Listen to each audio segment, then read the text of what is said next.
നമുക്കെല്ലാവർക്കും അറിയാം, 2004 ഡിസംബർ 7-ാം തീയതി ഉച്ചകഴിഞ്ഞ് 2:30 ഇതുപോലൊരു ആരാധനാ മധ്യയാണ് സമയഘടികാരം നെഞ്ചിൽ ചാർത്തി പ്രത്യക്ഷയായിക്കൊണ്ട് ദുരന്തം ഉണ്ടാകുവാൻ പോകുന്നു, പ്രാർത്ഥിക്കണമെന്ന വലിയ സന്ദേശം കൈമാറിയത്.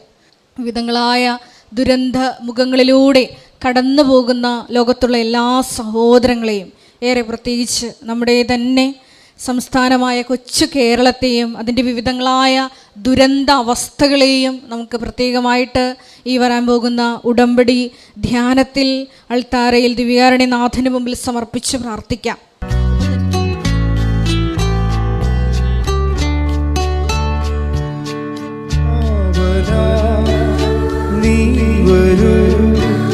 സ്നേഹമേ ദൈവമേ, ശാന്തിയാ സൗഖ്യമാ നീ വരൂ നായക, കാവലാ നീ വരൂ, സ്നേഹമേ ദൈവമേ, ശാന്തിയാ സൗഖ്യമാ നീ വരൂ നായക.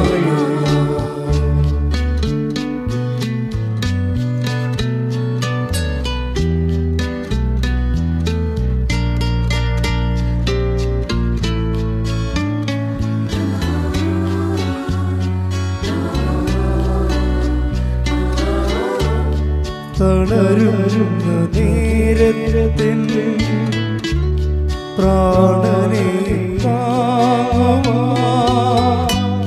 ക്രൂശിതാ നീ മാത്രം ആശ്രയം.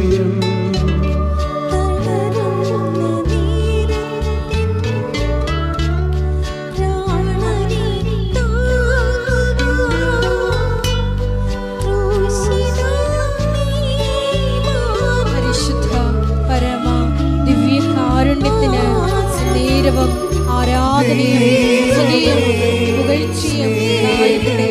പരിശുദ്ധ പരമ ദിവ്യകാരുണ്യത്തിന് നേരവും ആരാധനയും സ്തുതിയും പുകഴ്ചയും ഉണ്ടായിരിക്കട്ടെ.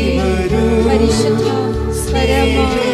പരമ ദിവ്യകാരുണ്യത്തിന് നേരവും ആരാധനയും സ്തുതിയും പുകഴ്ചയും ഉണ്ടായിരിക്കട്ടെ.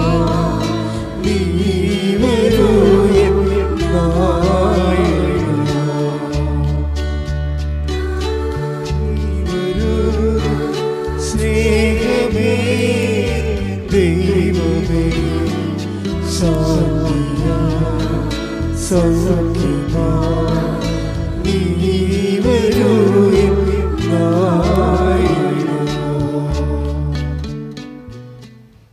പരിശുദ്ധ പരമദിവ്യകാരുണ്യത്തിന് ആരാധനയും സ്തുതിയും പുകഴ്ചയും ഉണ്ടായിരിക്കട്ടെ. പരിശുദ്ധ പരമദിവ്യകാരുണ്യത്തിന് ആരാധനയും സ്തുതിയും പുകഴ്ചയും ഉണ്ടായിരിക്കട്ടെ. പരിശുദ്ധ പരമദിവ്യകാരുണ്യത്തിന് ആരാധനയും സ്തുതിയും പുകഴ്ചയും ഉണ്ടായിരിക്കട്ടെ. നമുക്ക് വിശ്വാസത്തോടും പ്രത്യാശയോടും കൃപാസനം പ്രത്യക്ഷീകരണ മധ്യസ്ഥ പ്രാർത്ഥന ഏറ്റുചൊല്ലാം. അമ്മേ പരിശുദ്ധ അമ്മേ, അമ്മേ പരിശുദ്ധ അമ്മേ, ദൈവമാതാവേ, കൃപാസനത്തിലൂടെ ഞങ്ങൾക്കും ഞങ്ങളുടെ ദേശത്തിനും അമ്മ മാധ്യസ്ഥം തേടിത്തന്ന എല്ലാ അനുഗ്രഹങ്ങൾക്കും കൃപകൾക്കും ഞങ്ങളിപ്പോൾ ഹൃദയം നിറഞ്ഞ നന്ദി പറയുന്നു. നമുക്ക് സ്തുതിച്ച് പ്രാർത്ഥിക്കാം. ഹല്ലേലൂയ, ഹല്ലേലൂയ, ആരാധന. ഞങ്ങളുടെ സാന്നിധ്യം പ്രകടമാകുവാൻ ഞങ്ങളെ തന്നെ ഒരുക്കുവാൻ ഞങ്ങളെ സഹായിക്കണമെന്ന് പ്രാർത്ഥിക്കുന്നു. ദിവ്യകാരുണ്യത്തിന്റെ അഭിഷേകം സ്വീകരിക്കുവാൻ ഞങ്ങളെ അങ്ങ് സഹായിക്കണമെന്ന്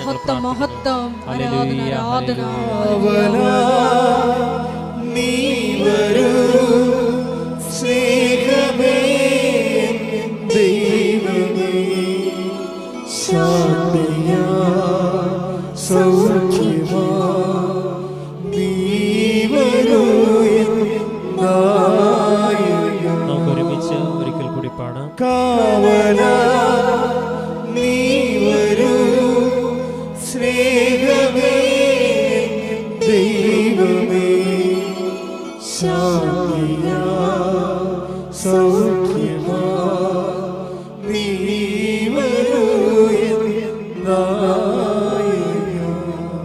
പരിശുദ്ധ പരമദിവ്യകാരുണ്യത്തിന് നേരവും ആരാധനയും സ്തുതിയും പുകഴ്ചയും ഉണ്ടായിരിക്കട്ടെ. പരിശുദ്ധ പരമദിവ്യകാരുണ്യത്തിന് നേരവും ആരാധനയും സ്തുതിയും പുകഴ്ചയും ഉണ്ടായിരിക്കട്ടെ. പരിശുദ്ധ പരമദിവ്യകാരുണ്യത്തിന് നേരവും ആരാധനയും സ്തുതിയും പുകഴ്ചയും ഉണ്ടായിരിക്കട്ടെ. അമ്മേ പരിശുദ്ധ അമ്മേ, അമ്മേ പരിശുദ്ധ അമ്മേ, ദൈവമാതാവേ, ദൈവമാതാവേ, 2004 ഡിസംബർ 7-ാം തീയതി ഉച്ച കഴിഞ്ഞ് 2:30 കൃപാസനത്തിൽ സംഭവിച്ച അമ്മയുടെ പ്രത്യക്ഷപ്പെടലിനെ കുറിച്ച് തിരുസഭയ്ക്ക് സമർപ്പിച്ചിരിക്കുന്ന പഠനരേഖകളുടെ മേൽ വസ്തുനിഷ്ഠവും ദൈവശാസ്ത്ര വിധിപ്രകാരമുള്ളതുമായ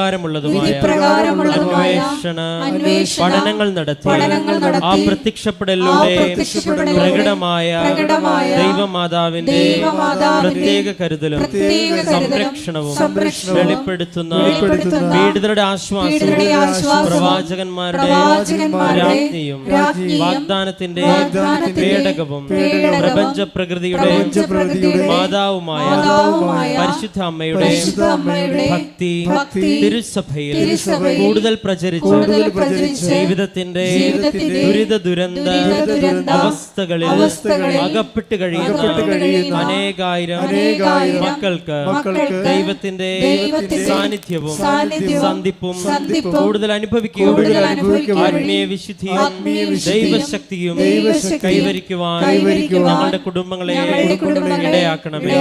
നമുക്ക് സ്തുതിച്ച് പ്രാർത്ഥിക്കാം. ഹല്ലേലൂയ യേശുവേ,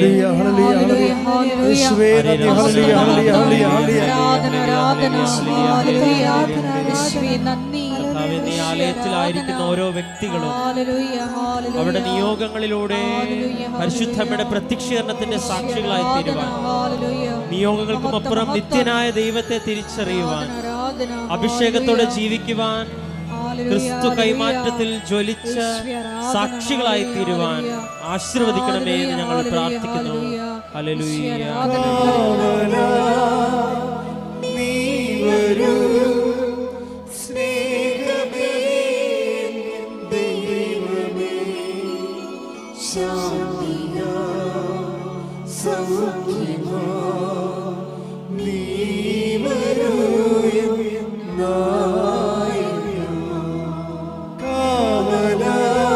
ഒരുമിച്ച് പാടാം.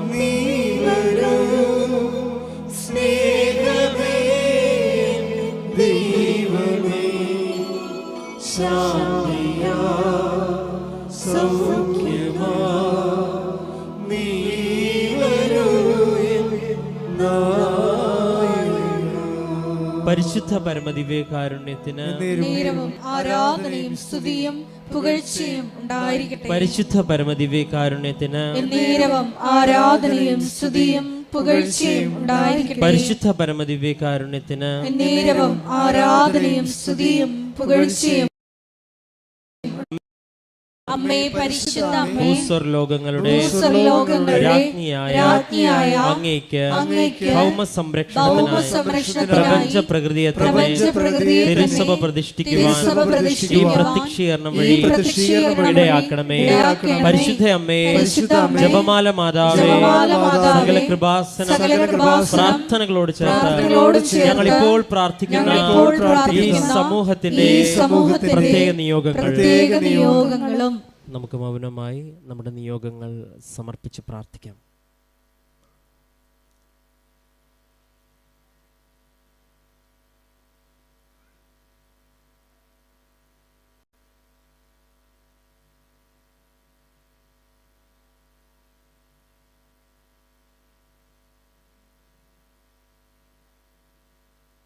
അമ്മയുടെ പ്രത്യക്ഷീകരണത്തിന്റെ ഈ അനുഗ്രഹവേളയിൽ ഞങ്ങൾക്ക് സാധിച്ചു തരുവാൻ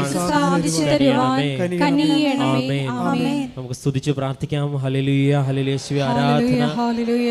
കർത്താവേ, ആരാധനയുടെ നിമിഷങ്ങളൊക്കെയും ഞങ്ങളുടെ ആത്മാവിനെ ജ്വലിപ്പിക്കണമേ എന്നും അങ്ങയുടെ സാന്നിധ്യം തിരിച്ചറിയുവാൻ, അങ്ങയുടെ അനുഭവം ലഭിക്കുവാൻ, ഞങ്ങളുടെ ജീവിതത്തിൽ കൃപയൊഴുകുവാൻ തടസ്സമായതെല്ലാം ഞങ്ങൾ വിട്ടുപേക്ഷിച്ച് കർത്താവേ അങ്ങയുടെ സാന്നിധ്യത്തിൽ ജീവിതം മുന്നോട്ട് നയിക്കുവാൻ അനുവദിക്കുന്ന സമയം അത്രയും ഹല്ലേലൂയ. അങ്ങേക്ക് സാക്ഷികളായി ജീവിക്കുവാൻ, ആരാധന. ഹല്ലേലൂയ. പരിശുദ്ധ അമ്മയുടെ പ്രത്യക്ഷീകരണത്തിന്റെ സാക്ഷികളായി മാറുവാൻ ഹല്ലേലൂയ. ഞങ്ങളെ പ്രത്യേകം തെരഞ്ഞെടുക്കണമേ എന്നും അഭിഷേകം ചെയ്യണമേ എന്നും ഞങ്ങൾ പ്രാർത്ഥിക്കുന്നു. ഹല്ലേലൂയ, ഹല്ലേലൂയ, മഹത്വം, ഹല്ലേലൂയ. മഹത്വം. ആരാധന, ആരാധന. ഹല്ലേലൂയ.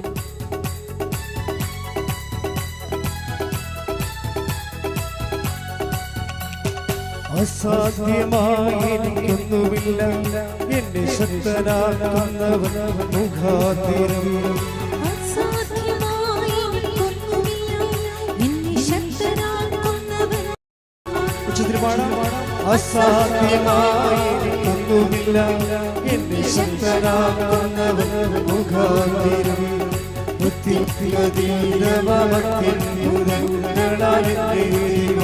എന്നെ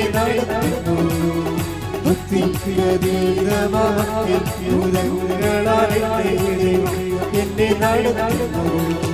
സാധ്യമേ, എല്ലാം സാധ്യമേ, എന്റെ യേശുവിൻ കൂടെയുള്ള. സാധ്യമേ, എല്ലാം സാധ്യമേ, എന്റെ യേശുവിൻ കൂടെയുള്ള. കൈകൾ ഉയർത്തി.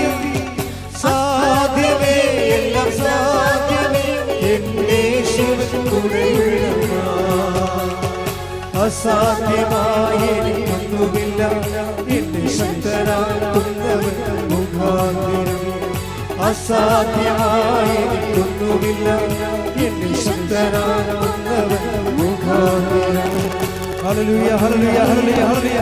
യേശുവേ, ഹല്ലേലൂയ, ഹല്ലേലൂയ.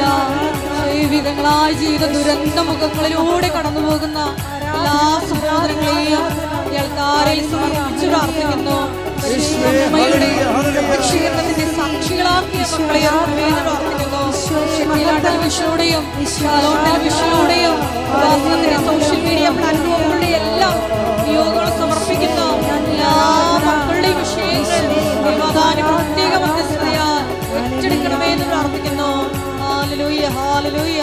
യേശുവേ നന്ദി, യേശുവേ ആരാധന. ഹല്ലേലൂയ, മഹത്വം, മഹത്വം. എൻ്റെ പ്രിയപ്പെട്ടവരെ, കഴിഞ്ഞ ദിവസം രാധമ്മ എന്ന് പറയുന്ന ഒരു മാള് ഹരിപ്പാടെന്ന് ഉള്ളവരാണ്. ഹരിപ്പാട് ഈ രാധമ്മ ഒറ്റ ശ്വാസത്തിൽ ഉടമ്പടിയുടെ 15 അനുഭവങ്ങളെ പങ്കിട്ട് 15 അനുഭവങ്ങൾ ഉടമ്പടിയുടെ. അപ്പോൾ എനിക്ക് ഇടക്കാലം കൊണ്ടൊരു ചെറിയൊരു ആശങ്ക ഉണ്ടായിരുന്നു. അത് ഞാൻ അമ്മയോട് പറഞ്ഞിട്ടുണ്ട്, വേറെ ആരോടും പറഞ്ഞില്ല.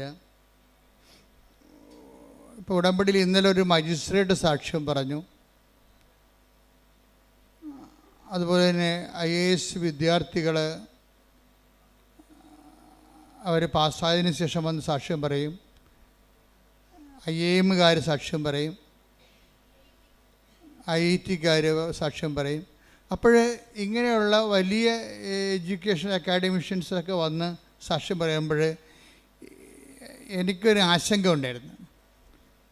അതായത് കാലക്രമത്തിൽ ഇത് വലിയ വിദ്യാഭ്യാസമുള്ളവരുടെ വിഷയങ്ങൾ മാത്രം അഡ്രസ്സ് ചെയ്യുന്നൊരു പ്രാർത്ഥനയായിട്ട്, പദ്ധതിയായിട്ട് ഇത് മാറുമോ? കാര്യം അതൊരു ക്രിമിലേറെ വരത്തുള്ളൂ. ഒരു സമൂഹത്തിൽ 5% അക്കാഡമിഷ്യൻസ് വരത്തുള്ളൂ. ബാക്കി ഒരു 70% പ്രാദേശിക ജീവിതക്കാരും, ഇപ്പം ജീവിതം തന്നെ മറിയല്ലേ, വിദേശ ജീവിതക്കാരും പ്രാദേശിക ജീവിതക്കാരും അതിപ്രാദേശിക ജീവിതക്കാരുണ്ട്. വാർഡ് ജീവിതക്കാർ പഞ്ചായത്ത് വാർഡിൽ നിന്ന് അവർ പുറത്ത് പോകത്തില്ല. ആ വാർഡിൽ ജനിച്ച് വാർഡിൽ ജീവിച്ച് വാർഡിൽ മരിച്ചു പോകും. അതാണ് നമ്മുടെ സാധാരണ മനുഷ്യർ. ഈ വാർഡിൽ ജനിച്ച് ജീവിച്ച് പോകുന്ന ആൾക്കാരുണ്ട്. അപ്പോൾ ഈ ഞാൻ പണ്ട് ഒക്കെ അഡ്രസ്സ് ചെയ്തിരുന്നതെല്ലാം അത്തരം ആൾക്കാരെയായിരുന്നു. കാര്യം അവരുടെ ജീവിതത്തിൽ അവരുടെ ഒരു വേർപ്പിലും വേദനയിലും അവർക്ക് ഒരു കൈത്താങ്ങ്, ഒരു കൈ പിടിച്ച് കൊടുക്കുക. നീ വിളിച്ചപേക്ഷിക്കുന്ന ദൈവം നിൻ്റെ കൂടെ തന്നെ ഉണ്ട് എന്ന് മനസ്സിലാക്കി കൊടുക്കുക. അപ്പോഴങ്ങനെ വന്നപ്പോഴെന്താ സംഭവിച്ചെന്ന് വെച്ച് കഴിഞ്ഞാൽ, ഇൻ്റലക്ച്വൽസും എഡ്യൂക്കേഷണലിസ്റ്റും അക്കാഡമിഷ്യൻസും അഡ്രസ്സ് ചെയ്യാൻ പറ്റാത്ത ഒരു കാലം ഉണ്ടായിരുന്നു. ഉടമ്പടി വന്നപ്പോൾ ഉടമ്പടി ഒരു ടെക്നിക്കൽ പ്രെയർ ആയത് കാരണം വളരെ ശാസ്ത്രീയമായിട്ട് അതിൻ്റെ ആന്തരികമായ അതിൻ്റെ ചേരുവകൾ ഫോർമുലയൊക്കെ മനസ്സിലാക്കി ഷാർപ്പ് ഷൂട്ട് ചെയ്താൽ അപ്പോൾ തന്നെ ഷോട്ട് ഡൗൺ ആകും അത്. അപ്പം അതുകൊണ്ട് ഈസിയാണ്. കാര്യം ഈസിയാണെന്ന് വെച്ച് കഴിഞ്ഞാൽ ഇന്നത് ചെയ്താൽ ഇന്ന ഫലമൊന്നുണ്ട്. അല്ലാതെ ഒരു പ്രാർത്ഥനാ ജീവിതത്തിലുള്ള ഒരു ഹൈപ്പോത്തറ്റിക്കൽ സിറ്റുവേഷൻസ് ഉടമ്പടി വളരെ തന്ത്രപൂർവ്വം എലിമിനേറ്റ് ചെയ്യുന്നുണ്ട്. അപ്പോൾ പ്രാർത്ഥിക്കുന്ന ആൾക്കാരുടെ ഒരു ഇത് പ്രെയർഫുൾ അതായത് പബ്ലിക് പ്രാർത്ഥിക്കുന്ന പൊതുജനത്തെ സംബന്ധിച്ചിടത്തോളം അവർക്കുണ്ടാകുന്ന ഒരു കൺഫർട്ടേഷൻ, അവരൊരു അംബിഗ്വിറ്റി ഉണ്ട് അവർക്ക്. എന്ന് വെച്ചാൽ ഒരു എന്താണ്, ദൈവം കേൾക്കുമായിരിക്കും, കേട്ടാൽ കൊള്ളാം എന്നുള്ള രീതിയിൽ അവർക്കൊരു ഉറപ്പില്ല. കാര്യം അവർ ചില സമയത്ത് അവർക്ക് ഞങ്ങൾ വിശ്വസിക്കുന്ന വിഷയത്തിൽ ഈ രീതിയിൽ പ്രാർത്ഥിച്ചാൽ ദൈവം കേൾക്കുമോ, അല്ലെങ്കിൽ ഈ ഒരു സമയത്ത് എങ്ങനെയാണ് പ്രാർത്ഥിക്കേണ്ടത്, ഇങ്ങനെ പ്രാർത്ഥിച്ചാൽ മതിയോ, അതൊരു ആധ്യാത്മിക ആശങ്കകളാണ്. ഇപ്പം ഞാൻ ഈ വർഷങ്ങൾ 10-21 ലക്ഷത്തോളം ആൾക്കാർ നേരിട്ട് അവരുടെ സങ്കടങ്ങളൊക്കെ കഴിഞ്ഞ 10-35 വർഷമായിട്ട് കേട്ടപ്പോൾ പൊതുജനത്തിൻ്റെ ആധ്യാത്മിക ആശങ്കകളെക്കുറിച്ച് എനിക്ക് ഏകദേശം ധാരണയുണ്ട്. അപ്പോൾ ആൾക്കാരുടെ ബേസിക് ആശങ്ക എന്ന് പറയുന്നത് ഈ വിഷയത്തിൽ എങ്ങനെയാണ് പ്രാർത്ഥിക്കേണ്ടത്, ഇങ്ങനെ പ്രാർത്ഥിച്ചാൽ ദൈവം കേൾക്കുമോ. അപ്പം ഞാൻ പഠിക്കേണ്ട കാലത്ത് ഒരു കുഞ്ഞമ്മ ചേച്ചി എന്ന് പറഞ്ഞ ചേച്ചിയുണ്ട്. അവർക്ക് 4 മക്കളുണ്ട്.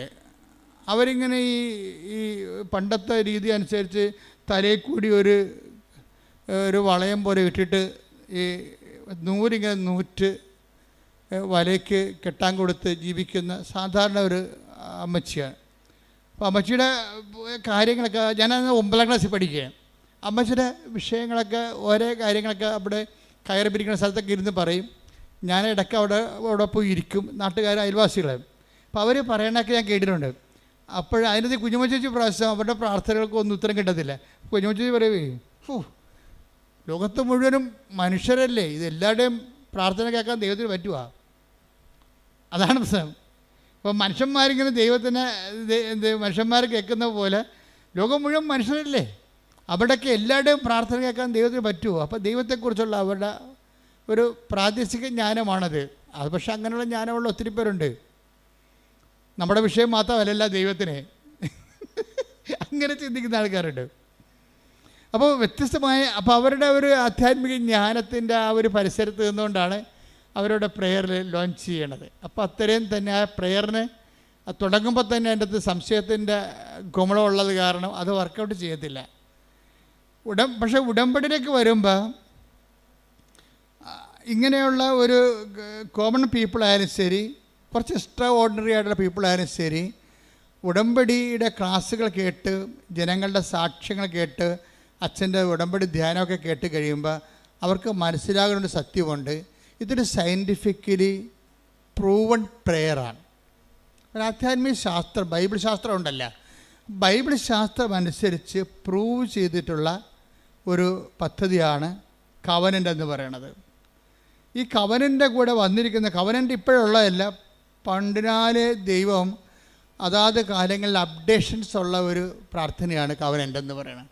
അപ്പോൾ കവനൻ്റെ ഒരു ഹിസ്റ്ററി ഓഫ് കവനൻ്റ് അല്ലെങ്കിൽ ഇവോൾവിങ് ഒരു പരിണാമം, കവനൻ്റ് ഉടമ്പടി ദൈവശാസ്ത്രത്തിൻ്റെ പരിണാമങ്ങളിലേക്ക് പോയി കഴിഞ്ഞാൽ നമുക്ക് മനസ്സിലാകും ഇതിന് ഘട്ടം ഘട്ടമായി കാലത്തിനൊപ്പം അപ്ഗ്രഡേഷൻ സംഭവിച്ചിട്ടുള്ളതാണ് ഉടമ്പടിയിൽ. നമ്മുടെ ഈ കാലത്ത് വന്നപ്പോൾ ഇവിടെ ദൈവത്തിൻ്റെ ഒരു പ്രധാനപ്പെട്ട വിഷയം, ഇത് ദൈവത്തിൻ്റെ ഒരു വിഷയമായി മാറി. ഇപ്പോൾ യേശു ക്രിസ്തുവിൻ്റെ എല്ലാ പ്രവർത്തനങ്ങളും ക്രിസ്തുവിൻ്റെ വിഷയമല്ലായിരുന്നു. പിതാവായ ദൈവത്തിൻ്റെയും പുത്രനായ ദൈവത്തിൻ്റെയും പരിശുദ്ധാത്മാവായ ദൈവത്തിൻ്റെയും ത്രിയേക ദൈവത്തിൻ്റെ പൊതുവിഷയമായിരുന്നു യേശു ക്രിസ്തുവിൻ്റെ മിഷനല്ല. ദ മിഷൻ ഓഫ് ജീസസ് ദൈവത്തിൻ്റെ വിഷയമായിരുന്നു. അപ്പോൾ ദൈവത്തിൻ്റെ വിഷയമാകുമ്പോൾ അതിൻ്റെ മുതൽ മുടക്കെല്ലാം ദൈവമാണ്. മുതൽ മുടക്കാൻ വേണ്ടി ദൈവം അറ്റം വരെ തയ്യാറാണ്. അതാണ് തൻ്റെ ഏകജാതനെ നൽകാൻ. ആ മുതലിന് ആ ഒരു പദ്ധതിക്ക് വേണ്ടി അവസാനത്തെ എക്സ്പെൻഡിച്ചർ തൻ്റെ ഏകജാതിനെ 3:16 സ്തുതിക്കട്ടെ. ഹല്ലേലൂയ ഹല്ലേലൂയ ഹല്ലേലൂയ ഹല്ലേലൂയ. യേശുവേ നന്ദി, യേശുവേ സ്തുതി. ഹല്ലേലൂയ ഹല്ലേലൂയ ഹല്ലേലൂയ ഹല്ലേലൂയ.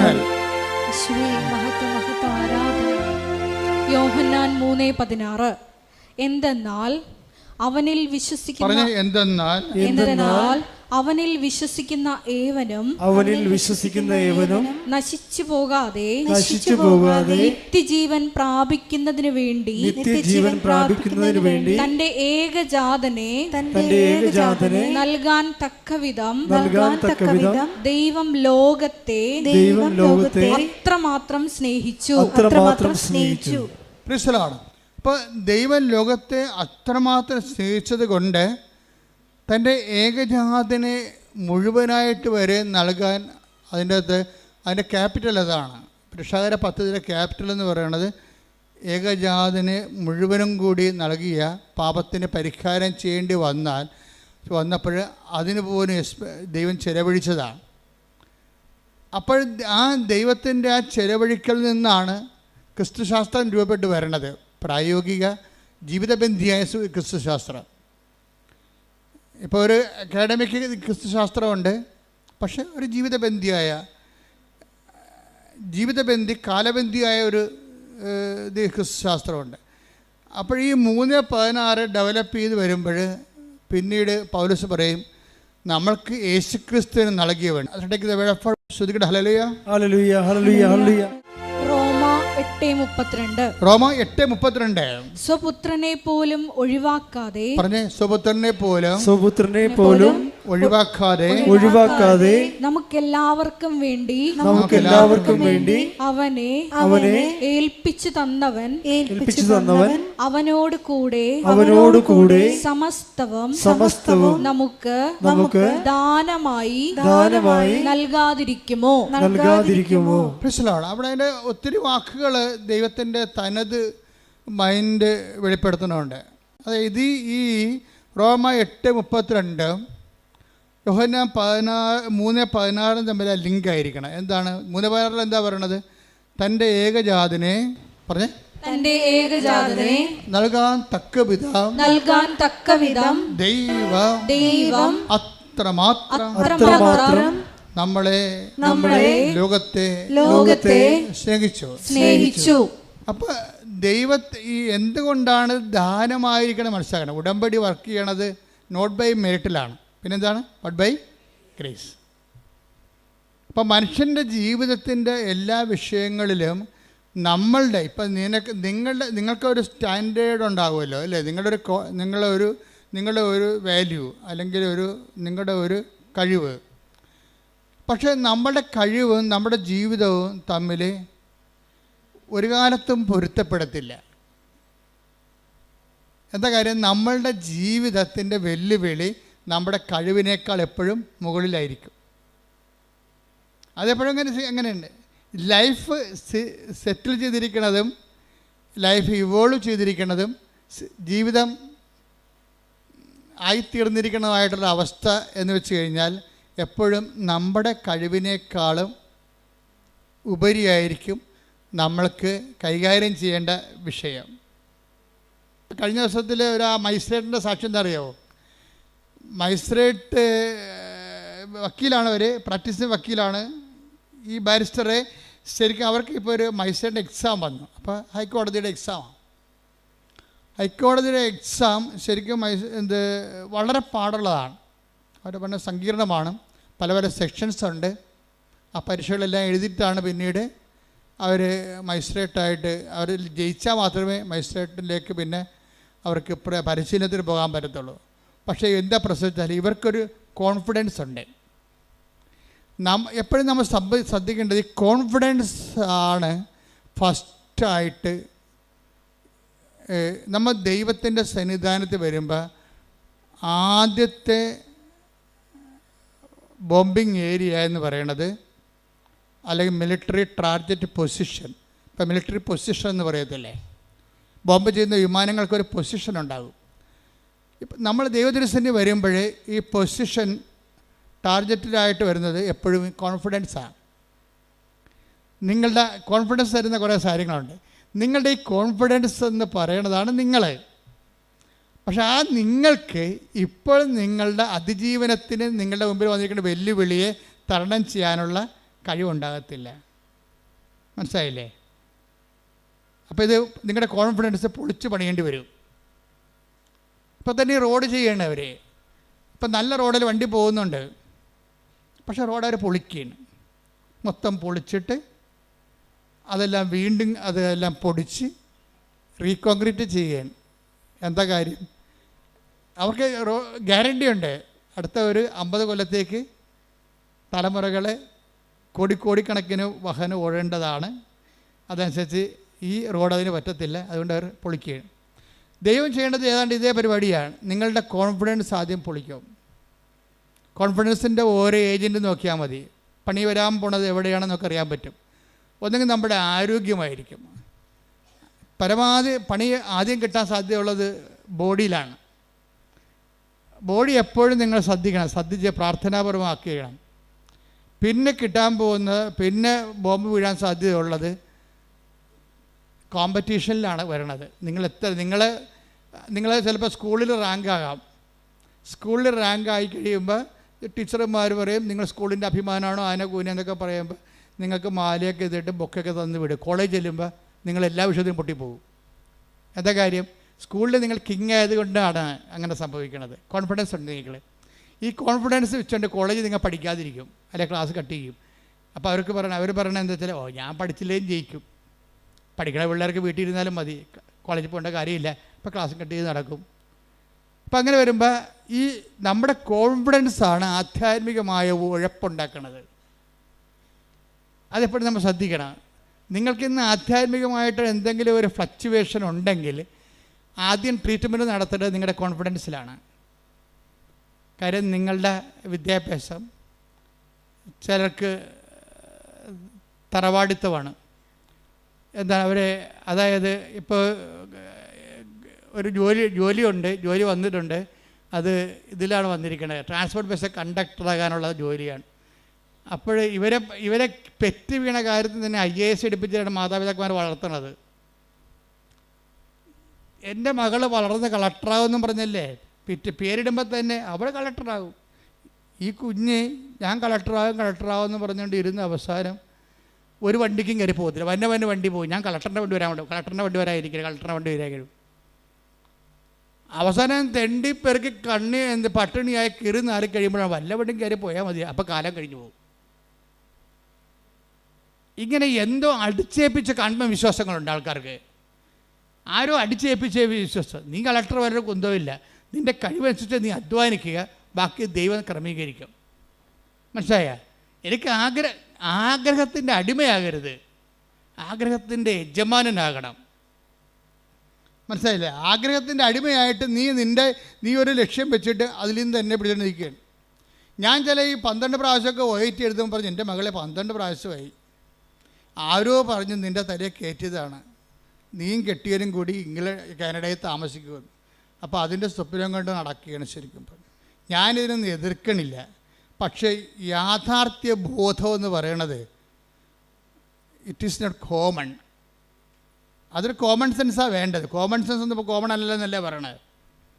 യാഥാർത്ഥ്യ ബോധം, ഏറ്റവും കൂടുതൽ യാഥാർത്ഥ്യ ബോധം കുറവുള്ളത് പെൺപിള്ളേർക്കാണ്. ഞാൻ ഇത്രയും നാൾ വന്നിട്ടുള്ള യാത്രയിൽ എനിക്ക് മനസ്സിലാക്കി ഏറ്റവും കുറവ് യാഥാർത്ഥ്യ ബോധമുള്ളത് പെൺപിള്ളേർക്കാണ്.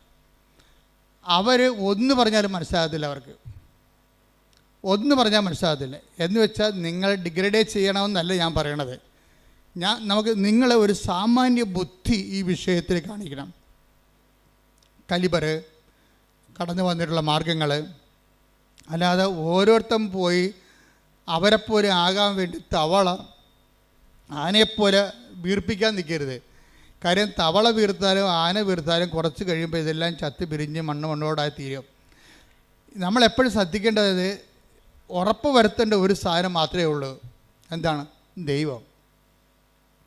നിന്നോട് കൂടെയുള്ള ദൈവത്തിൻ്റെ സാന്നിധ്യമാണ് നീ ഉറപ്പ് വരുത്തേണ്ടത്. ഇപ്പം നീ എന്താ ചെയ്യണമെന്നറിയാവോ? നീ ആദ്യം ഉറപ്പ് വരുത്തണത് നിൻ്റെ ലക്ഷ്യങ്ങൾ ഉറപ്പ് വരുത്തിയിട്ട് ദൈവത്തെ അതിനു വേണ്ടി ഉപയോഗിക്കുകയാണ് ചെയ്യണത്. മനസ്സിലായോ? നീ ആദ്യം ഉറപ്പ് വരുത്തേണ്ടത് എന്തിനാണ്? നീ ആദ്യം ഉറപ്പ് വരുത്തേണ്ടത് നിൻ്റെ ലക്ഷ്യങ്ങളല്ല. ആർക്കും ആഗ്രഹങ്ങളൊക്കെ ഉണ്ടാകത്തില്ലേ? അപ്പോൾ അതിൻ്റെ അടിമയായിട്ട് ജീവിച്ച വല്ല കാര്യമുണ്ടോ? അതിൻ്റെ യജമാനനായിരിക്കണം. ആ യജമാനനാകുമ്പോൾ എങ്ങനെയാകണത്? ദൈവം ആഗ്രഹിക്കുന്ന വഴികളിലേക്ക് ഞാൻ പോകും. കർത്താവിൻ്റെ മുമ്പിൽ തുറന്നു വെക്കണം. കർത്താവേ, എനിക്കൊന്ന് ഭക്ഷണം കഴിക്കണം, നീ എനിക്ക് തന്നൊരു മാന്യതയിൽ ഇവിടെ ജീവിക്കണം. മാന്യമായ ജീവിതം അത് നമുക്ക് ദൈവത്തോട് ന്യായമായിട്ട് ചോദിക്കാവുന്ന കാര്യമാണ്. എന്താണ് മാന്യമായ ജീവിതം? മാന്യതയെന്ന് പറഞ്ഞ സമയത്ത് ബൈബിൾ ഒത്തിരി പ്രാവശ്യം ഉപയോഗിക്കുന്ന വാക്കാണ്. അവയവങ്ങൾക്ക് പോലും മാന്യതയെന്നൊക്കെ പറഞ്ഞ് ബൈബിൾ ഉപയോഗിക്കുന്നുണ്ട്. അപ്പോൾ ദൈവത്തോട് നമുക്ക് ചോദിക്കാം, മാന്യമായ ജീവിതം, എനിക്കൊരു മാന്യമായ ജീവിതം തരണം. അല്ലാതെ നീ എന്ത് ചെയ്യണം? ദൈവത്തിന് ഒരു സംഭവം ഇട്ടിട്ട് വരച്ച് അമ്മ ടിക്ക് കർത്താവ്, അമ്മ ടിക്ക് കർത്താവ്, അമ്മ ടിക്ക് കർത്താവ് എന്ന് പറഞ്ഞുകൊണ്ടിരിക്കുക. അതല്ല ഉടമ്പടി എന്ന് പറയണത്. ഉടമ്പടി നിനക്ക് ന്യായമായി ചോദിക്കാവുന്ന എന്താണ്? മാന്യമായ ജീവിതം. അത് ചോദിക്കാം. അത് കർത്താവായിട്ട് കിട്ടിയിരിക്കും. എന്താ കാര്യം എന്നറിയാമോ? അതിന് പ്രൊവിഷനുണ്ട്. എന്താ കാര്യം? ദൈവത്തിൻ്റെ സൃഷ്ടികളിൽ ഏറ്റവും നല്ലവണ്ണം മാന്യതയുള്ളത് മനുഷ്യനെയാണ്.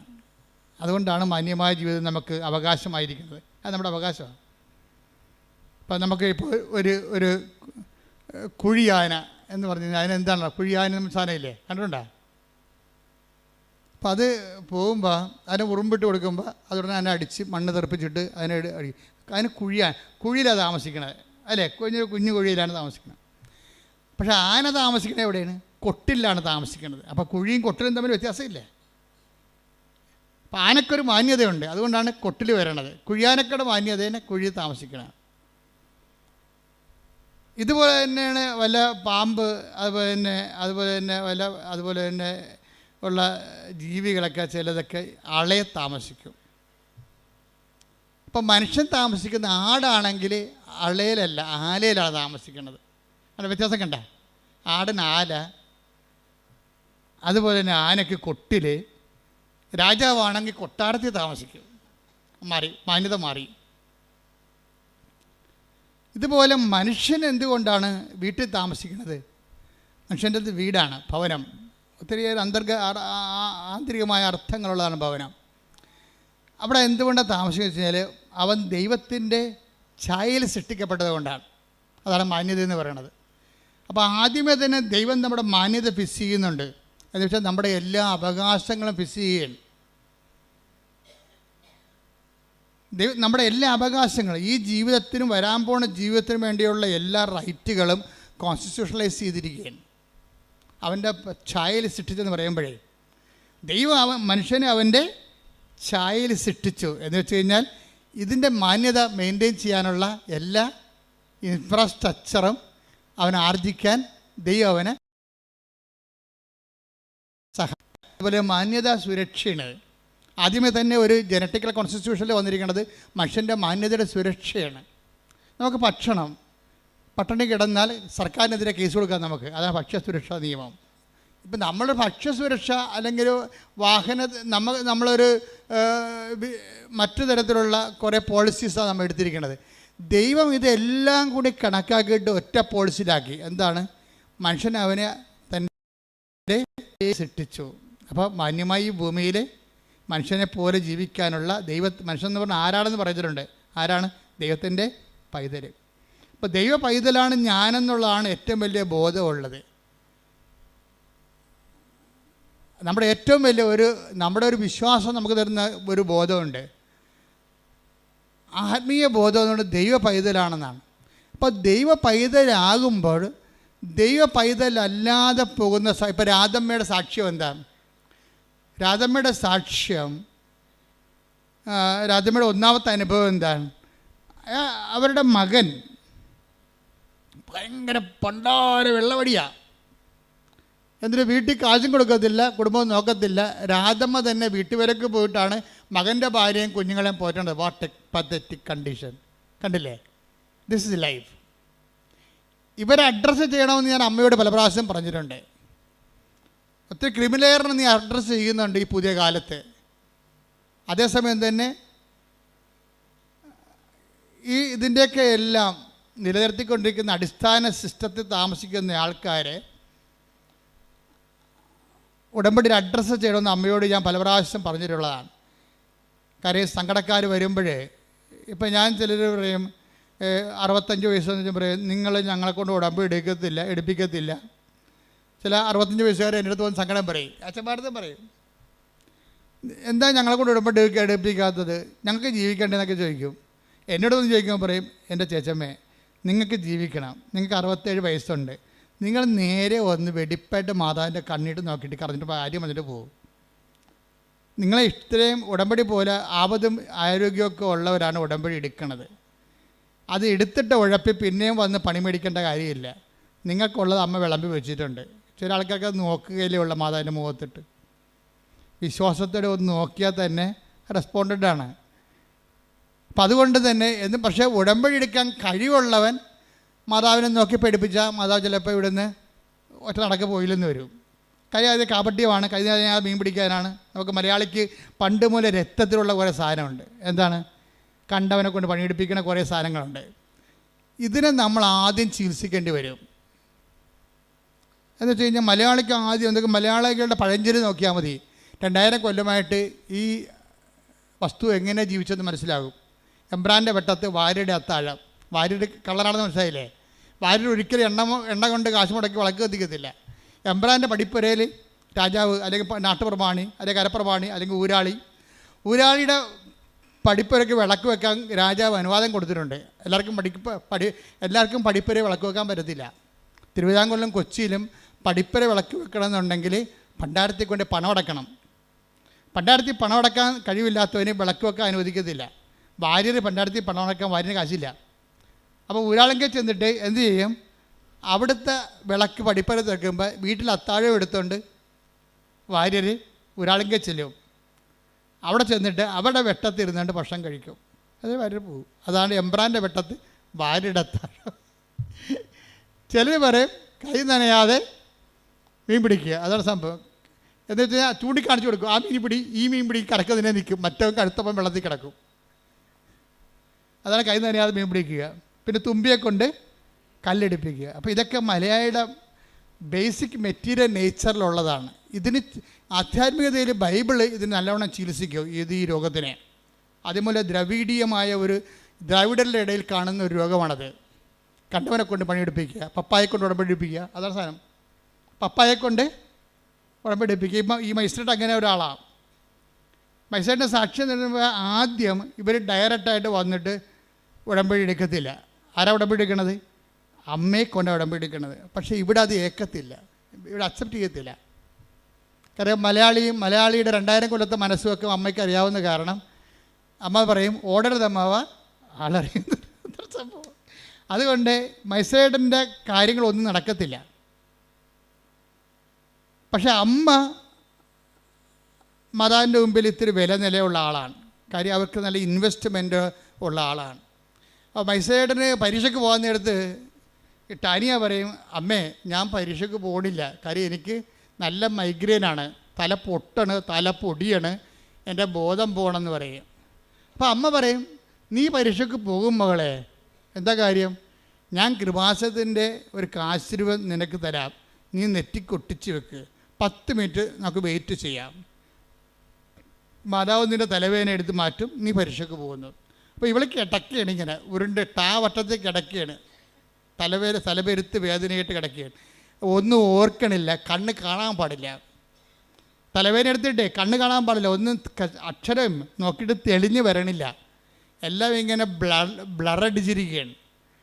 അപ്പോൾ ഇവൾ എന്ത് അഡ്വക്കേറ്റ് ആയാലും അമ്മമാർക്ക് ഒരു കഴിവില്ലേ, എത്ര വലിയ ആൾക്കാരായാലും അമ്മ എപ്പോഴും അമ്മമാർ, ഞാൻ പറഞ്ഞ ഒന്നെങ്കിലും നിങ്ങളെ പ്രസവിക്കാൻ പോകരുത്, അതൊരു ദൈവികമായ ഏർപ്പാടാണ്. പ്രസവിക്കാൻ പോയാൽ നിങ്ങൾ ഉടനെ അമ്മയാകും. അമ്മയായാൽ നെക്സ്റ്റ് ഗോഡാണ്, ദൈവത്തിൻ്റെ അടുത്ത് നിൽക്കുന്ന ആളാണ്. അമ്മ എന്തെങ്കിലും മക്കൾക്ക് വേണ്ടി ദൈവത്തോട് പറഞ്ഞാൽ ദൈവം അപ്പം ഒപ്പിടും. എന്താ കാര്യം? അവർക്ക് കൊച്ചിനെ കൊടുത്തപ്പോൾ തന്നെ കൊച്ചിനെ ജീവിപ്പിക്കാനുള്ള അധികാരവും അവകാശവും അവർക്ക് ദൈവം എഴുതി കൊടുത്തിട്ടുണ്ട്. പക്ഷേ അവർ അമ്മയായിട്ട് ജീവിക്കണം. അല്ല വയറ്റിട്ട് അതിനെ കൊല്ലാൻ പോയി കഴിഞ്ഞാൽ ദൈവത്തിന് അറിയാം, നീ അമ്മയല്ല, കൊലപാതകയാണ്, 2 കുഞ്ഞുങ്ങളെ കൊന്ന ആളാണ്, ഈ അഭ്യാസം കൊണ്ട് എൻ്റെ അടുത്ത് വരരുത്, പഴയകാലം ഓർക്കണം. അതിനാണ് ഉടമ്പടിയിൽ അനുതാപം വെച്ചിരിക്കുന്നത്. അബദ്ധവശ ദൈവത്തെ അറിയാത്ത കാലങ്ങളിലുള്ള കാര്യങ്ങളെ ദൈവം റൈറ്റ് ഓഫ് ചെയ്യാൻ ഒരു പ്രൊവിഷൻ ഇട്ടിട്ടുണ്ട് ബൈബിളിലേക്ക് ഒള്ളുകെട്ടാ ഇത്. അജ്ഞതയുടെ കാലഘട്ടത്തെ 17:30 എടുത്ത് നടപടി പുസ്തകം 17:30. ശ്രുതിക്കട്ടെ ഹല്ലേലൂയ. അപ്പോസ്തല പ്രവർത്തനങ്ങൾ 17:30. അജ്ഞതയുടെ കാലഘട്ടങ്ങളെ ദൈവം കണക്കിലെടുത്തില്ല. ഒന്ന് പറഞ്ഞ അജ്ഞതയുടെ കാലഘട്ടങ്ങളെ ദൈവം കണക്കിലെടുത്തില്ല. എന്നാൽ ഇപ്പോൾ എല്ലായിടത്തുമുള്ള സകല ജനങ്ങളും പശ്ചാത്തപിക്കണമെന്ന് അവിടുന്ന് ആജ്ഞാപിക്കുന്നു. ഇതൊരു അപേക്ഷ അഭ്യർത്ഥനയുമല്ല. എന്താ പിന്നെ എന്താണ്? ഇതൊരു കൽപ്പനയാണ്. You should act according to by no means. എന്തിനാ കൽപ്പന കൊടുക്കണതിൻ്റെ കാരണം എന്താണ്? എല്ലാ മനുഷ്യരും രക്ഷപ്പെടണമെന്നും ആരും നശിച്ചു പോകാതിരിക്കാൻ ദൈവം ആഗ്രഹിക്കുന്നത് കൊണ്ടാണ്. കൽപ്പനകളുടെ ഉള്ളിൽ ശരിക്കും പറഞ്ഞാൽ ശാസനയല്ല ഉള്ളത്, മറിച്ച് കരുണയാണുള്ളത്. എന്താ കാര്യം? എല്ലാവരും രക്ഷപ്പെടണമെന്നും സത്യമാർഗം സ്വീകരിക്കണമെന്നും. Take the bed code. എല്ലാവരും രക്ഷപ്പെടണമെന്നും സത്യമാർഗം സ്വീകരിക്കണമെന്ന്. ശ്രദ്ധിക്കട്ടെ. ഹല്ലേലൂയ. 1 തിമോത്തി 2:4 എല്ലാവരും രക്ഷിക്കപ്പെടണമെന്നും എല്ലാവരും രക്ഷിക്കപ്പെടണമെന്നും സത്യം അറിയണമെന്നും ആണ് അവിടുന്ന് ആഗ്രഹിക്കുന്നത്.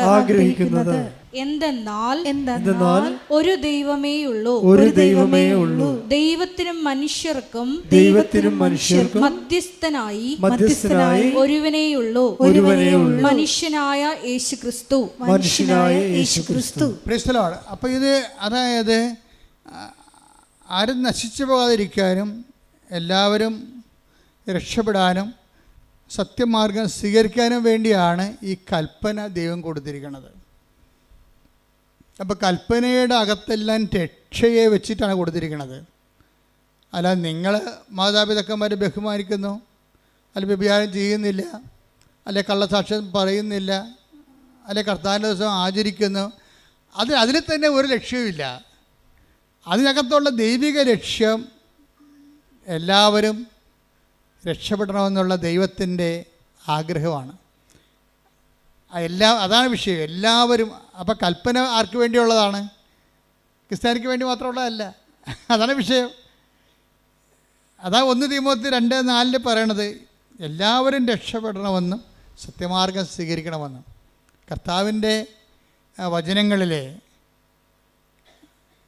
വിശ്വസിച്ച് ജീവിച്ച് കഴിയുമ്പോൾ എന്താണ്? നിത്യതയിലേക്കുള്ള മാർഗം ഉറപ്പുവരുത്തും. ഇപ്പോൾ എല്ലാവരും ഉടമ്പിക്കാരെ എല്ലാവരും എന്താണ് സംസാരിക്കണത്? നിത്യതയെക്കുറിച്ചാണ് സംസാരിക്കണത്.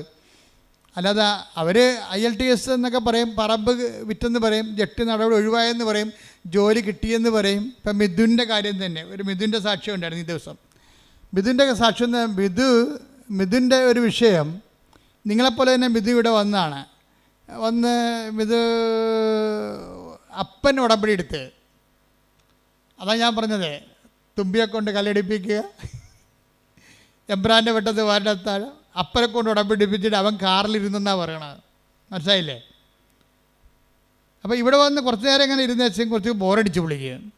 ഇവിടുത്തെ ഈ മൊത്തക്കൊടയും അതുപോലെ തന്നെ പ്രദക്ഷിണവും ഇവിടുത്തെ പ്രാർത്ഥനയും സാക്ഷിയൊക്കെ കേട്ടിട്ട് പുള്ളി ഇത് എനിക്ക് പറഞ്ഞിട്ടുള്ളതല്ല എന്ന് പറഞ്ഞുകൊണ്ട് അവിടെ ഇരുന്ന് കുറച്ച് നേരം. ആദ്യത്തെ സ്റ്റെപ്പ് അങ്ങനെയാണ്, എനിക്ക് പറഞ്ഞിട്ടുള്ളതല്ല ഇത്, നമുക്ക് പറ്റത്തില്ല, നമുക്ക് പറഞ്ഞിട്ടുള്ളതല്ല എന്ന് പറഞ്ഞു അവിടെ ഇരുന്ന്. അപ്പോൾ തന്നെ ഇവൻ എഴുന്നേറ്റ് പോയി കാറിലിരുന്നിട്ട് അവൻ സിനിമ കണ്ട്. പോരെ, ഉടമ്പടി കാണാൻ അപ്പനെ കൊണ്ട് ഉടമ്പടിപ്പിക്കാൻ വന്നവൻ സിനിമ കണ്ട്. എന്താ കാര്യം? അവന് നല്ല കോൺഫിഡൻസ് ആയിരുന്നു, അപ്പന് വരെ തീറ്റി കൊടുക്കുന്നത് അവനാണെന്ന്. അവൻ്റെ പ്രശ്നം തന്നെ. മിഥുൻ്റെ പ്രശ്നം എന്താണ്? മിഥു എന്തുകൊണ്ടാണ് ഇവിടെ വന്നിട്ട് 10 മിനിറ്റ് ഇതെല്ലാം നോക്കിയിരുന്നിട്ട് നേരെ കാറിൽ പോയിരുന്ന് TV കണ്ട എന്താണ്? അപ്പനും അമ്മയ്ക്കും പെങ്ങൾക്കും എല്ലാം ഭക്ഷണം കൊടുക്കുന്ന ആരാണ്? തൻ്റെ ജോലി കൊണ്ടാണ്. അതാണ് പ്രശ്നം. താനാണ് അവിടെ ദൈവം. പിന്നെ മറ്റൊരു ദൈവം, ഈ മറ്റൊരു ദൈവത്തിൻ്റെ സാധ്യത കൽപ്പനയിലുള്ളതാണ്. മറ്റൊരു ദൈവം മിക്കവാറും നമ്മൾ തന്നെയായിരിക്കും. എപ്പോഴും മനുഷ്യന് ഒരു പ്രവണത ഉണ്ട്, മറ്റൊരു ദൈവത്തെ സൃഷ്ടിക്കാനുള്ള പ്രവണത.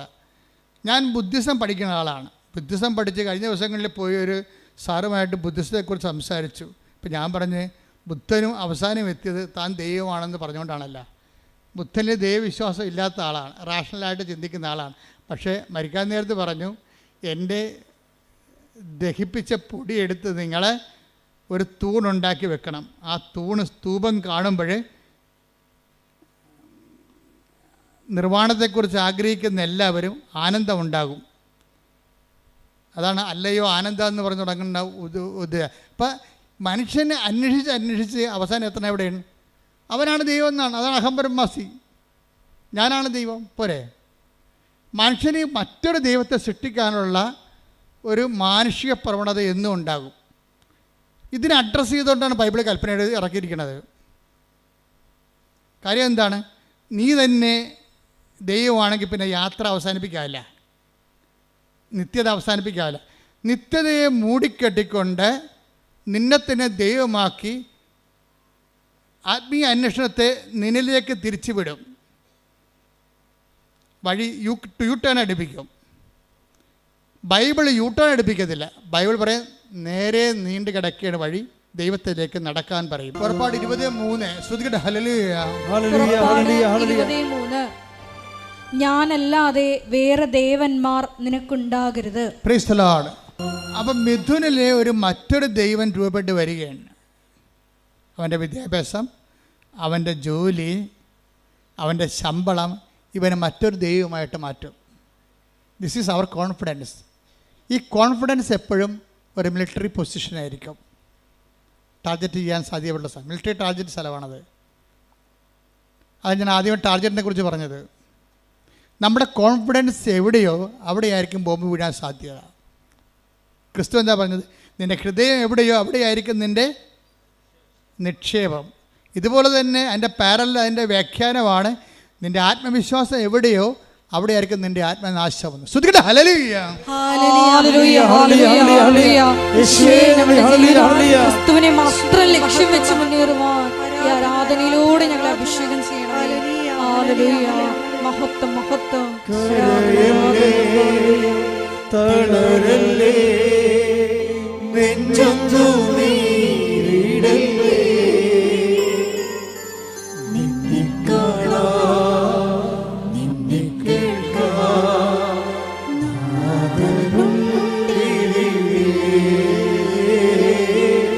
ആരാധന ചെയ്യാം.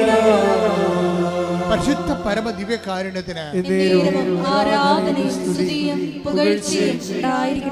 അപ്പം എനിക്ക് ഈ ദൈവത്തിന് ആവശ്യമില്ല. വീട്ടിൽ അപ്പന് വരെ ചിലവ് കൊടുക്കുന്ന ദൈവം ഞാനാണ്. മനസ്സിലായി? അതാണ് വിഷയം.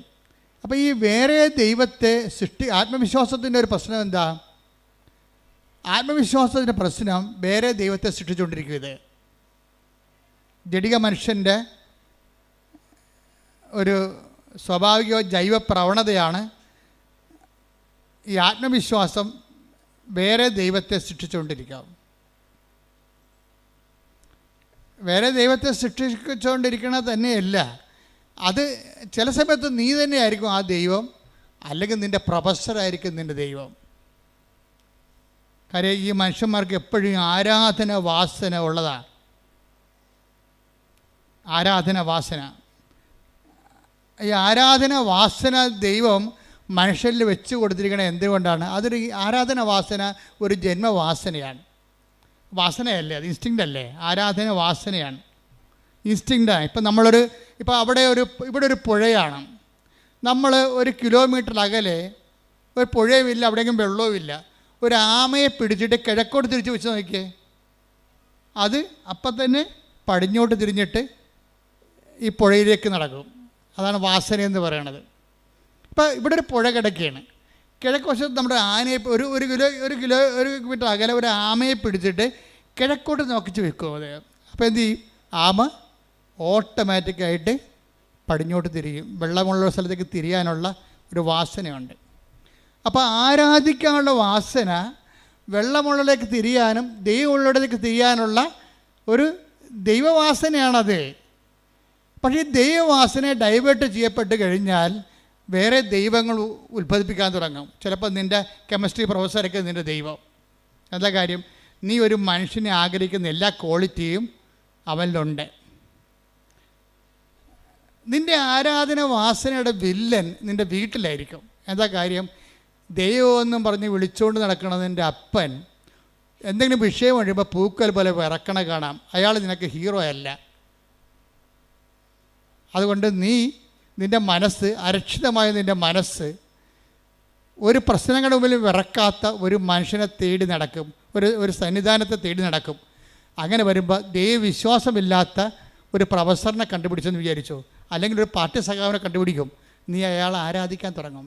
സത്യദൈവത്തെ നഷ്ടപ്പെടുന്ന അവിശ്വാസത്തിൻ്റെ വഴികളെക്കുറിച്ച് ഉടമ്പടിയിലുള്ളവർ ബോധവാന്മാരായിരിക്കണം. ശ്രദ്ധിക്കട്ടെ. ഹല്ലേലൂയ, ഹല്ലേലൂയ, ഹല്ലേലൂയ, ഹല്ലേലൂയ.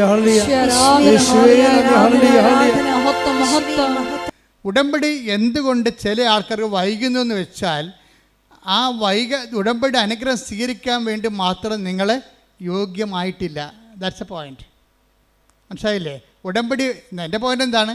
ചിലർക്ക് ദൈവത്തിൻ്റെ കമ്മ്യൂണിക്കേഷൻ എന്തുകൊണ്ടാണ് ഇതുവരെക്കും റേഞ്ച് ഒക്കാത്തതിൻ്റെ കാര്യം വെച്ച് കഴിഞ്ഞാൽ, റേഞ്ച് ഒക്കാൻ വേണ്ടി മാത്രം നിങ്ങൾ അനുഗ്രഹം സ്വീകരിക്കാൻ വേണ്ടി മാത്രം നിങ്ങൾ റേഞ്ചുള്ള സ്ഥലത്തല്ല നിൽക്കണത്. ദൈവം നിങ്ങളെ പതുക്കെ പതുക്കെ അമ്മയിലൂടെ അപ്പനിലൂടെയൊക്കെ കൊണ്ടുവന്ന നല്ല ജീവിത അനുഭവങ്ങളിലൂടെ, രണ്ടും ആയാണ് അപ്പ അമ്മ അനുഭവങ്ങൾ. ഈ 3 ആൾക്കാരും ദൈവത്തിൻ്റെ കൈകളാണ്. നിങ്ങൾ തള്ളി കൊണ്ടുവന്ന് റേഞ്ചുള്ള സ്ഥലത്ത് നിർത്തും. മിഥുൻ്റെ പണി പോയി. അതാണ് വിഷയം. മിഥുന് ഇപ്പം നേരത്തെ എന്താ പറഞ്ഞത്? ഈ ഉടമ്പടി എടുക്കാൻ വേണ്ടി വന്ന മിഥുൻ പോയി വണ്ടിയായിരുന്നു, കാറിലിരുന്ന് കണ്ട സിനിമ കണ്ട കാര്യം എന്താ? അപ്പന് വരെ അവന് നല്ല ജോലിയുണ്ട്, നല്ല ശമ്പളമുണ്ട്, നാട്ടിൽ തന്നെ 1 ലക്ഷം രൂപ അടുത്ത് ശമ്പളം ഉണ്ടാവും. അപ്പോൾ വീട്ടിൽ പണം കൊടുക്കണ ആർക്കാണ്? ഇവർ അന്നന്ന് വേണ്ട ആഹാരം ഇത് ഞങ്ങൾക്ക് തരണമെന്ന് അപ്പം മുട്ടയെന്ന് പ്രാർത്ഥിക്കുമ്പോൾ അവനവിടെ കിടക്കുക, വീഡിയോ കാണുക വല്ലതായിരിക്കും, അല്ലെങ്കിൽ ആർക്കെങ്കിലും മെസ്സേജ് വിട്ടുകൊണ്ടിരിക്കുകയാണ്. കാര്യം അന്നന്ന് വേണ്ട ആഹാരം കൊടുക്കുന്ന ദൈവം അവനാണ്. എപ്പോഴും നമ്മൾ ശ്രദ്ധിക്കേണ്ട വിഷയമാണ്. ഒന്ന് ഉറങ്ങിയതുകൊണ്ട് നേരം വിളിക്കത്തില്ല. ഇപ്പോഴീ കാലാവസ്ഥ ഇപ്പം സേഫാണ് വിചാരിച്ചുകൊണ്ട് നാളെ അത് സേഫാണെന്ന് നിർബന്ധമില്ല. ദൈവത്തെ കൂടാതെ ഈശോ പറഞ്ഞിട്ടുണ്ട്. എന്താണ്? എന്നെ കൂടാതെ നിങ്ങൾക്കൊന്നും ചെയ്യാൻ, കുറച്ചൊക്കെ ചെയ്യാൻ പറ്റുമായിരിക്കും, പക്ഷേ ദൈവത്തെ കൂട്ടിച്ചേർക്കേണ്ട ഒരു സമയം എപ്പോഴായാലും നമുക്ക് കൺഫ്രണ്ട് ചെയ്യേണ്ടി വരും. Take the bed of God, എന്നെ കൂടാതെ. ശ്രദ്ധിക്കട്ടെ. ഹല്ലേലൂയ, ഹല്ലേലൂയ, ഹല്ലേലൂയ, ഹല്ലേലൂയ. യേശുവേ നന്ദി. ഹല്ലേലൂയ, ഹല്ലേലൂയ. യോഹന്നാൻ 15:5. യോഹന്നാൻ 15:5. എന്നെ കൂടാതെ, പറഞ്ഞ എന്നെ കൂടാതെ നിങ്ങൾക്ക് ഒന്നും ചെയ്യാൻ കഴിയുകയില്ല. അപ്പോൾ ഇതേ പ്രശ്നം വെച്ചാൽ ഏതെങ്കിലും ഒരു നിമിഷം വരും നമ്മുടെ ജീവിതത്തിൽ, ഒരു ബ്ലാങ്ക് പീരീഡ് വരും. അപ്പോഴെന്ത് വേണം? ദൈവത്തിന് നമുക്ക് ആവശ്യമുണ്ടാകും. അതാണ് വിഷയം. ദൈവത്തിന് ഒരു വസ്തുവാണെങ്കിൽ ദൈവത്തിന് ആവശ്യം, ആ വസ്തു നമുക്കൊരു അരിവാള് നമ്മളെവിടെ വെക്കണത്? എവിടെയെങ്കിലും അലമാരിയോ അടുക്കളയുടെ അലമാരിയുടെ അടിക്കൊണ്ട് അരിവാൾ വെച്ച് വെക്കും. എന്നാൽ ഇപ്പോൾ അത് ആവശ്യമില്ല, ഇല്ലേ? ഒരു മഴയും കാറ്റും വന്ന് ഒരു പരത്തി കമ്പ് വന്ന് നമ്മുടെ അടുക്കള മുതുകത്ത് വീഴുമ്പോഴാണ് നമ്മൾ അരിവാൾ തിരക്കണത്. ഉടനെ അവിടെ അലമാരടിയിൽ പോയി നമ്മൾ അരിവാൾ എടുത്തുകൊണ്ട് വരും. തൽക്കാലം നമുക്ക് ആവശ്യമില്ല. ആവശ്യമില്ലാത്ത സ്ഥലം നമ്മൾ പാത്ത് വെക്കും. ദൈവത്തെ പാത്ത് വെക്കുന്ന ഒരു ജീവിതമാണ് പലപ്പോഴും എല്ലാവർക്കും ഉള്ളത്. തൽക്കാലം ആവശ്യമില്ലാത്ത കാരണം പ്രാർത്ഥന മുടങ്ങും, കുർബാന മുടങ്ങും. ഇപ്പോൾ കുർബാന മുടങ്ങുന്നവരും ഇപ്പോൾ പ്രാർത്ഥന മുടങ്ങുന്നവർ ഓർക്കുക, അരിവാളെ പാത്ത് വെക്കണ പോലെ നിങ്ങൾ ദൈവത്തെ പാത്ത് വെക്കുകയാണ്. ദൈവത്തെ വസ്തുവാക്കുന്നവരാണ് തൽക്കാലത്തേക്ക് ദൈവത്തെ മാറ്റി നിർത്തുന്നത്. You got the point. Clear ആയില്ലേ? വസ്തുക്കളെ നമ്മൾ മാറ്റി വെക്കും, ആവശ്യമുള്ളപ്പോൾ അത് എടുക്കത്തുള്ളൂ. നമുക്ക് 10 സെൻറ്റ് സ്ഥലമുണ്ട്, അല്ലെങ്കിൽ അരയൊക്കെ സ്ഥലമുണ്ടെങ്കിൽ അതിൻ്റെ പ്രമാണം പിടിച്ചിട്ട് നമ്മൾ നടക്കണില്ലല്ലോ, ഇല്ല. അത് ആവശ്യമുള്ളപ്പോഴും പൊക്കെ ഓരോ ചെയ്യാൻ നേരത്തേക്ക് എടുക്കത്തുള്ളൂ. ആവശ്യമുള്ളപ്പോൾ എടുക്കുന്ന സ്ഥലങ്ങൾ മാത്രം എടുക്കുകയാണെങ്കിൽ അതെന്താണ്? വ്യക്തിയല്ല, വസ്തുവാണ്. നീയും നിൻ്റെ ദൈവത്തിന് ആവശ്യമുള്ളപ്പോൾ, ഒരു ജീവിത ആവശ്യമുള്ളപ്പോൾ മാത്രമാണ് എടുക്കുന്ന വ്യക്തിയാണെങ്കിൽ നീ ദൈവത്തെ വ്യക്തിയായിട്ട് കാണുന്നില്ല, വസ്തുവായിട്ട് കാണുന്നു. വസ്തുവായിട്ട് കണ്ടാൽ ദൈവം വർക്കൗട്ടല്ല. അതുകൊണ്ടാണ് ഉടമ്പടി ലാഗ് ചെയ്യണത്. ശ്രദ്ധിക്കട്ടെ. ഹല്ലേലൂയ, ഹല്ലേലൂയ, ഹല്ലേലൂയ, ഹല്ലേലൂയ. വ്യക്തിയായി സത്യമായി സ്നേഹിക്കാൻ ഈ ആരാധനയിലൂടെ ഞങ്ങൾ അഭിഷേകം ചെയ്യണം.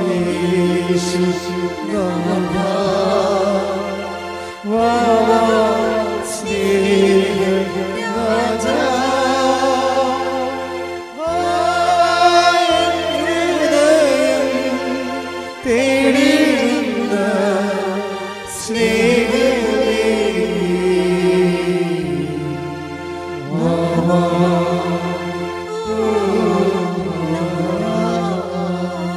പരിശുദ്ധ പരമദിവ്യകാരുണ്യത്തിന് ആരാധനയും സ്തുതിയും പുകഴ്ചയും ഉണ്ടായിരിക്കട്ടെ.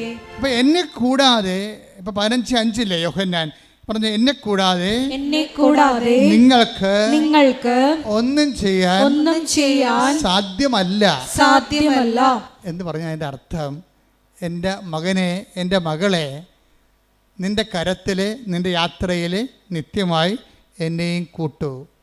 ഞാൻ നിന്റെ കൂടെ വരാൻ ആഗ്രഹിക്കുന്നു. I will come with you wherever you go. നീ എവിടെ പോയാലും ഞാൻ നിന്റെ കൂടെ വരുമെന്ന് പറഞ്ഞത് തന്നെയാണ്. എന്നെ കൂടാതെ നിങ്ങൾക്ക് ഒന്നും ചെയ്യാൻ സാധ്യമല്ലെന്ന് പറയുന്നുണ്ടെങ്കിൽ അതാണ് ഉടമ്പടിയിലുള്ള ദൈവത്തിന്റെ സ്നേഹം. കൈയടിക്കട്ടെ. ഞങ്ങളുടെ കൂടെ സഞ്ചരിക്കുന്ന അവിടുത്തെ സാന്നിധ്യത്തിന്, സാമീപ്യത്തിന് നന്ദി പറയുന്നു.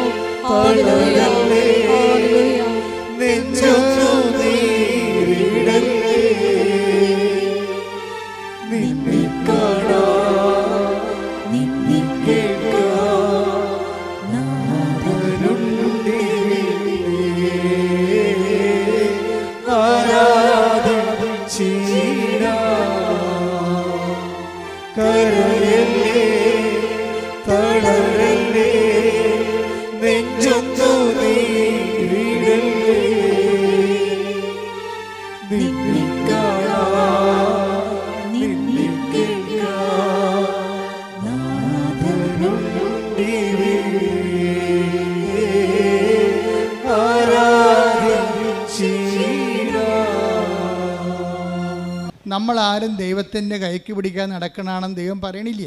ഇപ്പം മിഥുനില്ലേ, മിഥുനെ സംബന്ധിച്ചിടത്തോളം മിഥുനിപ്പോൾ ഇവിടെ ഉടമ്പടി എടുത്തില്ല, അവൻ കാറിൽ പോയിരുന്നൊരു സിനിമ കണ്ടു എന്ന് പറഞ്ഞുകൊണ്ട് അയാളൊരു നോൺ പ്രാക്ടീസിങ് കാത്തലിക്കൊന്നും അല്ല.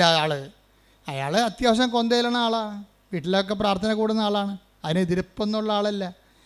ദൈവത്തിൻ്റെ കരം പിടിച്ച് നടക്കാത്ത ആളൊന്നുമല്ല. പക്ഷേ എന്താ പ്രശ്നം വെച്ച് കഴിഞ്ഞാൽ, നിങ്ങൾ ദൈവത്തിൻ്റെ കരം പിടിച്ചിട്ടുണ്ടെന്ന് ദൈവത്തിന് തോന്നിയിട്ടില്ല. അതാണ് പ്രശ്നം. നമ്മൾ പ്രാർത്ഥിക്കുന്നു, പക്ഷേ പ്രാർത്ഥിക്കുന്നതായിട്ട് നമ്മൾക്കത് തോന്നണില്ല. മനസ്സിലായില്ലേ? നമ്മൾ പള്ളിയിൽ പോകുന്നതായിട്ടും കുർബാന കൂടുന്നതായിട്ടും നമ്മൾക്കത് തോന്നണില്ല. എന്താ കാര്യം? നിങ്ങളത് സ്പിരിച്വൽ ഫ്രിജിഡിറ്റിയിലാണ്. You are a spiritual frigidity. ഇതിന് ആദ്യം വേണ്ടത് അവയർനെസ്. സ്പിരിച്വൽ ഫ്രിജിഡിറ്റി, ആധ്യാത്മിക ശൈത്യത്തെ അതിജീവിക്കാനുള്ള ആദ്യ മാർഗമെന്ന് പറയുന്നത് അവയർനെസ്സാണ്. എന്താണ്? ഞാൻ ചെയ്യുന്ന കാര്യത്തിൽ എൻ്റെ മനസ്സ് ഉറപ്പിക്കണം. നിങ്ങളിവിടെ ആയിരിക്കാണ്, ഉടമ്പടി എടുത്തിരിക്കുന്ന ആളാണ്. ഇപ്പം ചില ആൾക്കാർക്കൊക്കെ ഉടമ്പടിയെക്കുറിച്ച് വല്ലാത്ത കോൺഷ്യസാണ്. എന്താ കോൺഷ്യസ്? അവബോധമാണ്. എന്താ കാര്യം വെച്ച് കഴിഞ്ഞാൽ, അവരിപ്പോൾ ഒരു അപകടം ഉണ്ടായാൽ, ഞാൻ ഇപ്പോഴും ഓർക്കും, ഒരു ആങ്ങളെ ഉടമ്പടി എടുത്ത്, ഒരു പെങ്ങൾ ഉടമ്പടി എടുത്തതാണ്.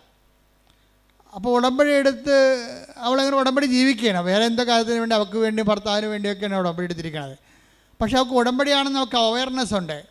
പക്ഷേ കുറച്ച് കഴിഞ്ഞപ്പോൾ ഒരു ഭയങ്കര ഫോൺ കേട്ടു. അവൾ ഫോൺ എടുത്ത് നോക്കിയപ്പോൾ കൂട്ടുകാരത്തി വിളിച്ചിരിക്കുകയാണ്. എടി, നിൻ്റെ ആങ്ങളയെ വണ്ടി ഇടിച്ചെന്ന് പറഞ്ഞ്. ആ വണ്ടി കണ്ട ആങ്ങളും ഉണ്ടെന്ന് അറിയാൻ പറ്റത്തില്ല, നീ പേടിക്കാൻ പറയുകയല്ല, നീ പ്രാർത്ഥിക്കാൻ പറയണമെന്ന് പറഞ്ഞ് അവർ ഫോൺ കട്ട് ചെയ്തു.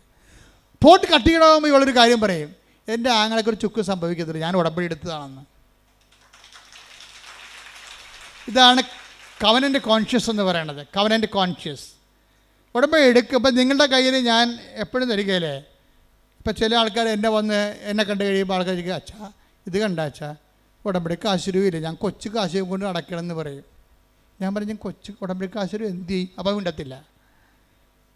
അതെന്താ കാര്യം? അവർ മകൾക്ക് കൊടുത്തതാണേ, നമുക്കത് കൈമാറ്റം ചെയ്യാൻ പറ്റത്തില്ല. ഉടമ്പടി കാശുരൂപം പോയാൽ നിങ്ങളുടെ മുമ്പിൽ ഉടമ്പടി കാശ് ഇനി വേണമെങ്കിൽ ഉടമ്പടി എടുക്കാനേ പറ്റത്തുള്ളൂ. അല്ല എന്തെങ്കിലും ഒരു വസ്തു തരികയല്ല. ഉടമ്പടി നിങ്ങളുടെ നെഞ്ചത്ത് കിടക്കുമ്പോൾ, ആ കാശ് നിങ്ങളുടെ നെഞ്ചത്ത് കിടക്കുമ്പോൾ നിങ്ങൾ ഉടമ്പടിയാണ്. അത് ഒരു ഓർമ്മയാണ്. നിങ്ങൾക്കറിയാവില്ല, ക്രിസ്ത്യാനിറ്റിയിലെല്ലാം വർക്കിംഗ് കണ്ടീഷനിലായിരിക്കുന്നത് ഓർമ്മ സ്റ്റേജിലാണ്. ഓർമ്മയെ ഉണർത്തുക എന്നുള്ളതാണ് വിശ്വാസിയുടെ നടപടിക്രമങ്ങളുടെ പ്രധാന ലക്ഷ്യം. ഓർമ്മയെ ഉണർത്തിക്കഴിഞ്ഞാൽ ഉടനെ അഭിഷേകവും ആത്മശക്തിയുമായിട്ട് ഇത് കൺവേർട്ട് ചെയ്യും. ക്രിസ്ത്യാനിറ്റി മൊത്തം ഒരു ഓർമ്മയിലാണ് നിൽക്കുന്നത്. അതിൻ്റെ ഫോം എന്താണ്? What is form? ഇതൊരു മെമ്മറി ഫോമിലുള്ളതാണ്. ഓർമ്മയെ ഉണർത്താൻ പറ്റിയ ഏറ്റവും ടോപ്പായിട്ടുള്ള ആക്ടിവേഷൻ ഫോർമുലയാണ് മാസ് എന്ന് പറയുന്നത്. ഓർമ്മ ഉണർത്തലാണ്. Do this in memory of me. ഇതെൻ്റെ ഓർമ്മ. എന്നെ സംബന്ധിച്ചിടത്തോളം ഭയങ്കര ഈ കുർബാന, ആൾക്കാരോട്ട് നടത്തുന്ന കുർബാന എന്ന് പറയുന്നത് ഒരു വല്ലാത്ത കുർബാനയാണ്. ആഘോഷമാണ് ശരിക്കും. എന്തിനാഘോഷിക്കുന്നു? എൻ്റെ കർത്താവ് എനിക്ക് വേണ്ടി മരിച്ചതിനെ ഞാൻ ആഘോഷിക്കുകയാണ്. എന്താണ്? മരണം പ്രഖ്യാപനമാണ്. ജീസസ് ഡൈഡ് ഫോർ മീ എന്നാണ് ഞാൻ പറയുന്നത്. നമ്മളെല്ലാവരും പറയുന്നതാണ്. കർത്താവ് എനിക്ക് പകരക്കാരനായി മരിച്ചവനാണ്. ഞാൻ മരിക്കുന്നിടത്ത് എനിക്ക് പകരക്കാരനായി മരിച്ചു. അപ്പോൾ എനിക്കിനി മരണമില്ല. ഞാൻ നിത്യത വരെ കർത്താവിനെ കണ്ടെത്തും വരെ, കൂടെ ജീവിക്കും വരെ എനിക്കൊരു ജീവിതം ഞാൻ പങ്കിടുകയാണ്. അപ്പോൾ എൻ്റെ ത്വര എന്താണ്? എത്രയും വേഗം കർത്താവിൻ്റെ അടുത്തേക്ക് എത്തിച്ചേരാൻ. അതുകൊണ്ടാണ് ബൈബിൾ ചോദിക്കേണ്ടത്, മരണമേ നിന്റെ ദംശനം എവിടെ? ശ്രുതിക്കട്ടെ ഹല്ലേലൂയ. ഇതോടൊപ്പം ശ്രുതിക്കട്ടെ ഹല്ലേലൂയ ഹല്ലേലൂയ ഹല്ലേലൂയ. യേശുവേ നന്ദി. ഹല്ലേലൂയ ഹല്ലേലൂയ ഹല്ലേലൂയ ഹല്ലേലൂയ ഹല്ലേലൂയ ഹല്ലേലൂയ. 1 കൊരിന്തോസ് 15:55. 1 കൊരിന്തോസ് 15:55. മരണമേ നിന്റെ ദംശനം എവിടെ? മരണത്തെ ഒരു പാമ്പായിട്ടാണ് കാണുന്നത്. ഇപ്പം എന്ത് ചെയ്യും? അതിൻ്റെ വിഷപ്പല്ലി കർത്താവ് ഊരിക്കളഞ്ഞ്. Take the bed of God. പറഞ്ഞേ, മരണമേ നിന്റെ ദംശനം എവിടെ? അടുത്ത വചനം. മരണത്തിന്റെ ദംശനം പാപവും. മരണത്തിന്റെ ദംശനം പാപവും പാപത്തിന്റെ ശക്തി നിയമവുമാണ്. പാപത്തിന്റെ ശക്തി നിയമവുമാണ്. നമ്മുടെ കർത്താവായ യേശുക്രിസ്തു വഴി, നമ്മുടെ കർത്താവായ യേശുക്രിസ്തു വഴി നമുക്ക് വിജയം നൽകുന്ന ദൈവത്തിന് നന്ദി. അപ്പം നമുക്ക് വിജയം നൽകുന്ന ആരാണ്? ദൈവം. ആര് വഴിയാണ്? കർത്താവ് വഴി. അപ്പം നമുക്ക് വിജയം നൽകുന്ന ദൈവമാണെങ്കിൽ, അത് കർത്താവ് വഴിയാണെങ്കിൽ, ആ വിജയം നൽകുന്ന കർത്താവ്, അത് വിജയം നൽകിയത് ഉടമ്പടി വഴിയാണ്. ശ്രുതിക്കട്ടെ ഹല്ലേലൂയ ഹല്ലേലൂയ ഹല്ലേലൂയ ഹല്ലേലൂയ. പ്രവൃത്തികളിൽ ഈശോയെ അഭിവൃദ്ധി പ്രാപിക്കുവാൻ ഈ ആരാധനയിലൂടെ ഞങ്ങൾ അഭിഷേകം ചെയ്യണം.